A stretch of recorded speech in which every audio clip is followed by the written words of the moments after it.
అందరి వేవ్ ఇది దాన్ని ఏమంటారు వైబ్రేషన్స్ ఒకేసారి సాధన పరంగా మనకి బాగా ఎంకరేజ్ చేస్తుంటుంది. కానీ అక్కడ వచ్చే సమస్యలు కూడా అక్కడ ఉంటాయి. సమస్యలు లేనట్టు లేకపోవడం ఎప్పుడు ఉండదు సార్. అక్కడ మాయ అనేది మనిషిని ప్రతి చోట టెస్ట్ చేస్తూనే ఉంటుంది. అక్కడ వచ్చే సమస్యలు అక్కడ వస్తాయి. అక్కడ సటిల్ ఈగోయిజమ్స్ వస్తాయి. పోస్టులు, వీటి దగ్గర తగాదాలు ఇప్పుడేం ఉండదు, కానీ మొదలుపెట్టిన తర్వాత వస్తాయి, మొత్తం వస్తాయి. మళ్ళీ ఏంటి వాళ్ళ ఇంపార్టెన్స్ ఏంటి, నేనేం తక్కువ అని రకరకాలు వస్తాయి అక్కడ మనిషి. అంటే మాయ అనేదాన్ని ఎవరు ఎలా పరిశీలి చేసుకుంటారు అన్నదే అదే కదా. మాయ అనేది ఇప్పుడు అంటే ఈ సృష్టి లేదని చెప్పుకుంటారు. సో ఆ మాయ అన్నది అతను కరెక్ట్గా రియలైజ్ అయ్యి పాజిటివ్గా తీసుకుంటే పై స్థాయికి పెడతాడు. దాన్ని సరిగా అర్థం చేసుకోకుండా ఈ అరిషడ్ వర్గాలని ఏవైతే ఉంటాయో వాటికి లోనయ్యి సరిగ్గా అర్థం చేసుకోకపోతే డౌన్ఫాల్ అవుతాడు. అంతే. సరిగా అర్థం చేసుకోవాలి. సరిగా అర్థం చేసుకోవాలి. సరిగా అర్థం చేసుకొని దాన్ని సక్రమంగా డీల్ చేసుకుంటే ముందుకు తీసుకెళ్తుంది. ఫలానా టైంలో కామం అనేది ఆలోచన వస్తుంది, ఇది మాయ. ఫలానా టైంలో నాకు స్వార్థం అనేది వస్తుంది, లేకపోతే మోహం, లేకపోతే లోభం అనేది వస్తుంది. అక్కడ అతనికి అనలైజ్ చేసుకునే ఈ ఆ బుద్ధి అనేది పనిచేస్తూ ఉంటుంది కదా, లోపల ఒకటి చెప్తూ ఉంటుంది ఏదో చేస్తుంది కరెక్టా కాదా. బుద్ధే కాదు అసలు, మనకి సాధన చేసే బుద్ధి మనకి కొన్ని అడిషనల్ ఎబిలిటీస్ డెవలప్ అవుతాయి. ఒక బుద్ధే కాదు, అప్పుడు తెలిసిపోతుంది. ఇప్పుడు ఇందాక దానం దగ్గర సమస్య వచ్చింది, వాడు తీసుకుని ఏం చేస్తాడో మనకి ఎట్లా తెలుస్తున్నాయి. నేను ఇందాక మాట్లాడదాం అనుకొని మధ్యలో ఆగిపోయాను భోజనాలు అనేసరికి. మొదట్లో ఈ సమస్యలన్నీ వస్తాయి, టీచింగ్ ప్రాబ్లమ్స్. కొన్నాళ్ళు పోయి నిజంగా మనం సాధనలో బాగా ముందుకు వెళ్ళిన తర్వాత మనకు తెలిసిపోతుంది, మనం చూస్తున్నాం వాడు ఎందుకు అడుగుతున్నాడు, వాడి ఆ డబ్బులతో ఏం చేయబోతున్నాడు అంతా మనకు కనపడుతుంది. సో వాడు పలానా పని చేయబోతున్నాడు తెలిసిపోతుంది, మనం ఇవ్వం. అంటే you develop so many abilities. అదనమాట. చాలా ప్రొటెక్షన్స్ కూడా వస్తాయి మనకి. మనం ఇప్పుడు ఎంతసేపు డేంజర్స్, కష్టాల గురించి మాట్లాడుకుంటున్నాం కదా, చాలా సుఖాలు, చాలా ప్రొటెక్షన్స్ కూడా వస్తాయి సైడ్ బై సైడ్. అంటే అడిషనల్ వెపన్స్ చాలా వస్తాయి నీ చేతులకి, వాటిని ఉపయోగించుకుంటూ ముందుకు వెళ్తుంటాయి. ఉపయోగించడంలో కూడా మళ్ళీ దాంట్లో కూడా తేడా ఉంది. దాన్ని అబ్యూస్ చేయకుండా అబ్యూస్ చేస్తే మళ్ళీ పోతాడు, మళ్ళీ అక్కడ ఆగిపోతాడు, ఫర్దర్ గ్రోత్ ఉండదు. కొన్నాళ్ళకి ఉన్నవి కూడా పోతాయి. అట్లాగే ఉంటుంది. చాలామంది అట్లాగే కింద పడుతూ లేస్తూ ముందుకు వెళ్తారు. మనకి తెలుస్తుందా మనకి అటువంటి శక్తి వచ్చింది, ప్రొటెక్ట్ చేసుకోగలిగే శక్తి తెలుస్తుంది.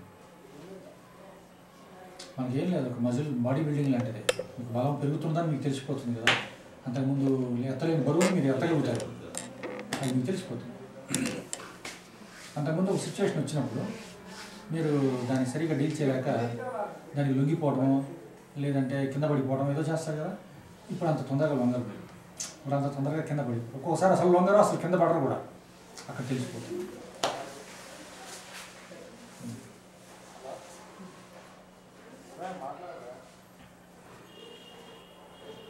సాధన అంటే కేవలం ధ్యానం అంటారా? మీరు చెప్తున్న ఈ ప్రొటెక్షన్ కానీ, లేకపోతే ఇతరత్ర శక్తులు కానీ, లేకపోతే ఇంకేదైనా కానీ సాధనలో అంటే ఆ సాధన కేవలం ధ్యానమేనా, ఇంకేదైనా ఉందా? అంటే సాధనలో ధ్యానం ఒక భాగం. ధ్యానం అనేది ఒక మెట్టు సాధనలో. మరి ఇతరాల గురించి మీరు ఏమన్నా చెప్పగలరు? అంటే మనం ప్రతిదీ సాధనే మనం చేసేది. ఒకటి సేవ అని మనం ఇంతకుముందు మాట్లాడుకున్నాం, రెండోది మనం ధ్యానం, ఒకటి పూజా కర్మలు, అట్లా కర్మయోగం, ఇట్లాంటివి కొన్ని చెప్పారు. అలాగే సాధన అనే ఒక పాయింట్ చాలా మందికి అర్థం కాదు వెంటనే. పాయింట్ సాధన అంటే ఏంటి? సాధన అంటే మన ఎఫర్ట్ అంతే. సాధన అనేది జనరల్ టర్మ్. ఎందుకు వాడుతూ ఉంటే జనరల్గా మనం 10 మందితో మాట్లాడుతున్నప్పుడు జనరల్ టర్మ్స్లోనే మాట్లాడగలుగుతాం. 10 మందితో మాట్లాడినప్పుడు వాళ్ళకి ఇటువైపు అట్రాక్ట్ చేసి మీరు కూడా ఈ విధంగా ఉండవచ్చును అనే ఒక వాళ్ళతో పంచుకునేటప్పుడు, లేదా వాళ్ళ ఆలోచనలో ఉన్నారని గ్రహించడం వాళ్ళకి చెప్పాలంటే ఏ విధమైన సాధన గురించి, సాధన అంటే వాళ్ళకి ఎలా చెప్పాలి? ఇండివిజువల్ మళ్ళీ వ్యక్తిగతంగా వచ్చేటప్పటికి ఎవరి సాధన వాళ్ళే. నా గురించి నేను ఎలా తెలుసుకోవాలి, నేనే సాధన చేయాలని? మన గురించి మనం తెలుసుకోవాలంటే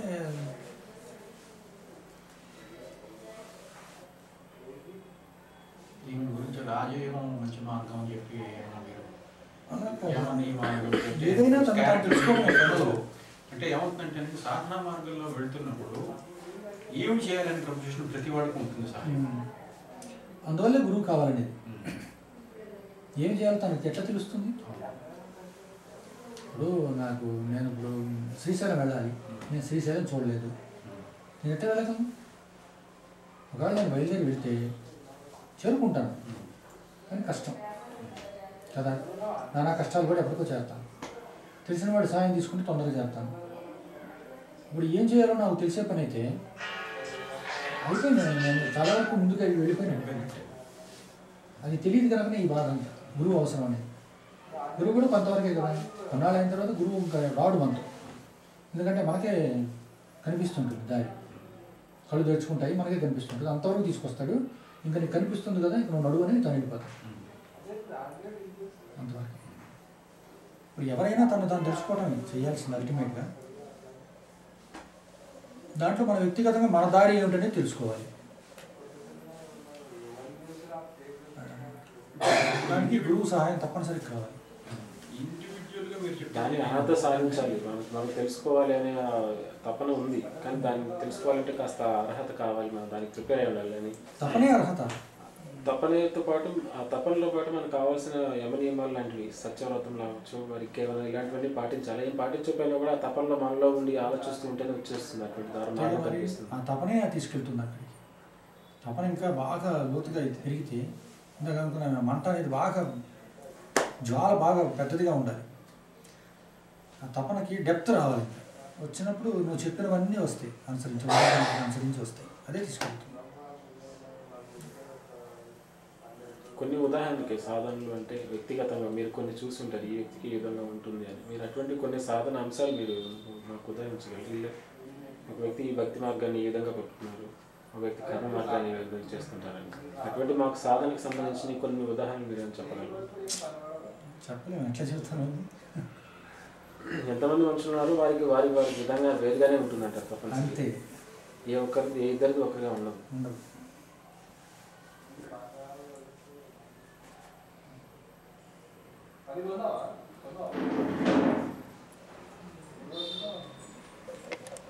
గుళ్ళకి వెళ్తుంది కానీ మనసులో మాత్రం ప్రత్యేకం ఒక దేవుడు అంటే కొంచెం ఎక్కువ అభిమానం ఉంటుంది. అదే ఇష్టదైవం. అట్లనే ఇష్టం. అంతే. మన శాస్త్ర ప్రకారం కొన్ని నియమాలు ఉన్నాయి. ఒక రాముడి గుడికి వెళ్ళి శివనామ జపం చేయకూడదు, లేదా ఆంజనేయ స్వామి గుడికి వెళ్ళి నారాయణ జపం చేయకూడదు, అమ్మవారి గుడికి వెళ్ళి నారాయణ జపం చేయకూడదు. కానీ మనలో ఉన్న భావన ఏమో సర్వదేవతలను ఒకటే భయభక్తం ఉన్నది కాబట్టి అదే భావంతో ఎక్కడికి వెళ్ళినా సరే ఒకే ఇష్టదేవ మంత్రాన్ని జపిస్తుంటాం, లేదా ఆ దైవాన్ని మాత్రమే ప్రార్థిస్తుంటాం. ఇది ఆ శాస్త్రానికి మన ఆచరణకి ఏమైనా సమన్వయం కుదురుతుందా, లేకపోతే పొరపాటు చేస్తున్నాం అంటారు? ఏం పొరపాటు చేయటం లేదు, మనం చేస్తుంది కరెక్ట్. ఎలా అంటే శాస్త్రం అనేది అనేక మంది సాధకులకి వాళ్ళ లెవెల్స్ని బట్టి రకరకాల కాంట్రడిక్టరీ స్టేట్మెంట్స్ ఉంటాయి శాస్త్రాలు. ఒకే శాస్త్రం ఒక చోట చెయ్యి అని చెప్పిందా, ఇంకో చోట వద్దు అని చెప్తుంది. ఆ కాంటెక్స్ట్ని బట్టి మనం అర్థం చేసుకోవాలి అంతే.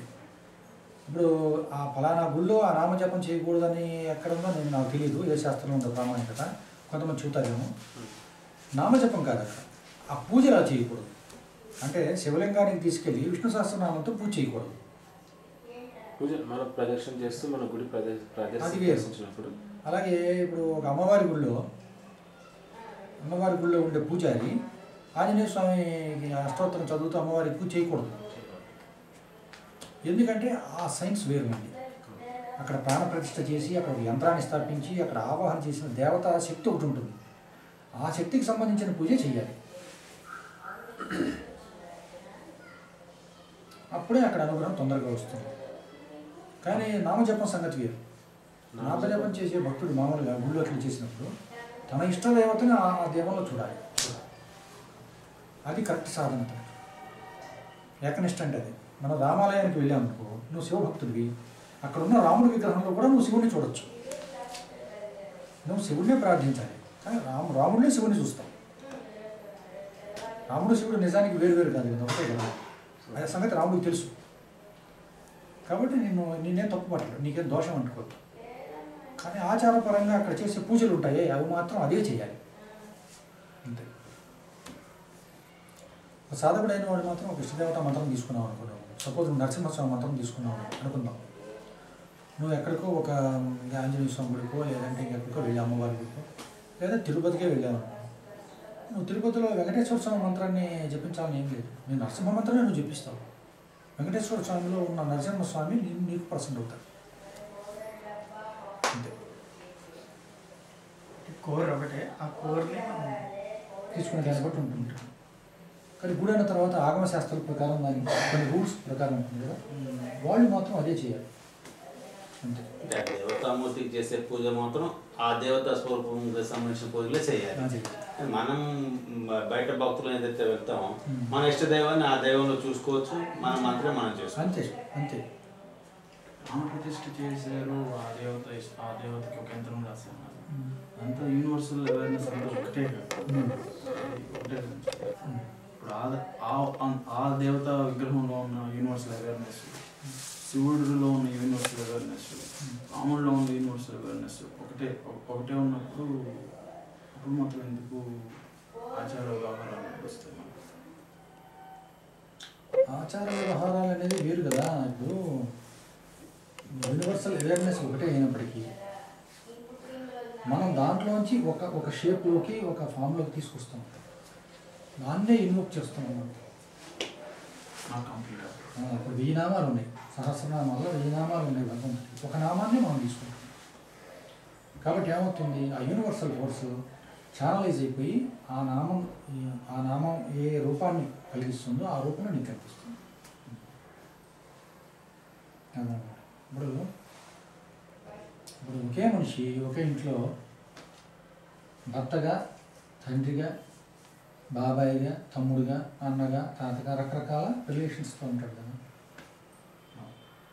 నేను ఒకనే కదా అని చెప్పి భార్యని చెల్లి అని పిలవలేడు. భార్యని భార్యగానే చూడాలి, చెల్లి చెల్లి. ఇప్పుడు తమ్ముడు వచ్చి అన్నయ్య అని పిలిస్తేనే పలుకుతాడు, కానీ తాతయ్య అని పిలిస్తే పలకడు.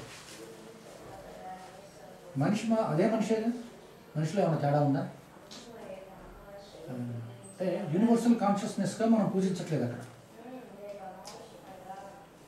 యూనివర్సల్ కాన్షియస్నెస్కి ఒక రూపాన్ని ఇచ్చి ఆ రూపం ద్వారా పూజిస్తున్నాం. అలా పూజించాలని చెప్పి అక్కడ ఒక రూల్స్ ఏర్పాటు చేసుకొని గిరి తీసుకొని ఆ గుడి కట్టుకున్నాం. కాబట్టి ఆ రూపంలోనే పూజిస్తే త్వరగా జరుగుతుంది యాక్సెస్. అది మాత్రం చేత వేరే రూపంలో పూజించకూడదని కాదు, వేరే రూపంతో చేసుకోవచ్చు, మానసికంగా చేయొచ్చు. కానీ అక్కడ టెంపుల్ అనేది కట్టాం కదా ఆగమ శాస్త్ర ప్రకారం, దానికి జరగాల్సిన పూజలు మాత్రం అదే జరగాలి. ఎందుకని ఆ యంత్రం ఆ పేరుతో పిలిస్తేనే పలుకుతుంది, తొందరగా పలుకుతుంది. విష్ణు యంత్రాన్ని తీసుకొచ్చి పెట్టావు నువ్వు, విష్ణుమూర్తిని ఆవాహన చేశాము, దానికి ఒక రూపాన్ని ఇచ్చాము, అక్కడ స్థాపన చేశాము. ఎన్నో వందల సంవత్సరాల నుంచి పూజలు జరుగుతున్నాయి అక్కడ. ఏమవుతుంది, యూనివర్సల్ ఫోర్స్ అనేది అక్కడ ఒక ఫామ్లోకి వచ్చేస్తుంది, సోలిడిఫై అయిపోతుంది, ఒక షేప్ తీసుకుంటుంది. ఆ షేప్లోనే నీకు ఉంటూ ఉంటుంది. కాబట్టి నువ్వు అక్కడికి వెళ్ళి విష్ణువుగా పిలిస్తే వెంటనే పలుకుతుంది, శివుడిగా పిలిస్తే పలకదంటే పలుకుతుంది, చాలా టైం పడుతుంది.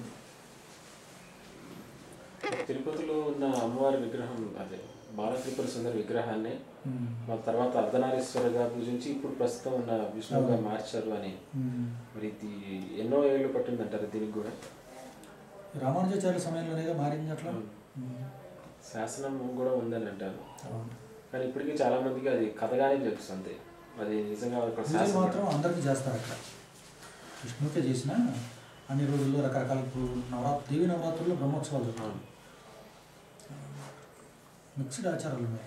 ప్రస్తుతం వైఖాన సాగం ప్రకారం జరుగుతుంది వైష్ణవం.